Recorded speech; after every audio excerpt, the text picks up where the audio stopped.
Hi guys, आज आपण बनवणार आहोत फ्रँकी. तर ती कशी बनवायची ते पाहूयात.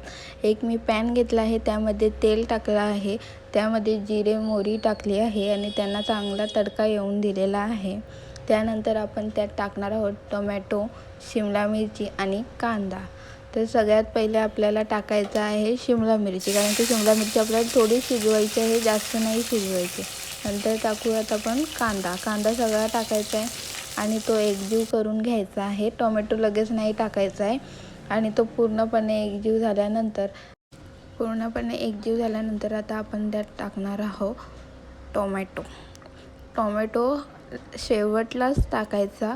आधी टाकून काय फायदा नाही, त्याला चांगली टेस्ट नाही लागत. त्यामुळे टोमॅटो लेटच टाकायचा, त्यामुळे भाजीला टेस्ट वेगळी येते. आणि मग आपण चवीनुसार मीठ टाकू शकता. मी तर टाकलं माझ्या अंदाजे, तरी पण थोडासा कमी झालेला, पण नंतर झाला व्यवस्थित. नंतर टाकून घेऊयात बटाटा एकजीव करून घेऊयात आणि वरनं आपल्याला मसाले टाकायचे आहेत, तेव्हा टेस्ट येते. हळद आणि मी आपला घरचा मसाला टाकला आहे. त्यानंतर मी हा सिक्रेट मसाला टाकला आहे आणि तो कसा बनवायचा हे मी तुम्हाला पुढच्या रेसिपीमध्ये सांगेलच. त्याआधी चॅनलला सबस्क्राईब करायला विसरू नका.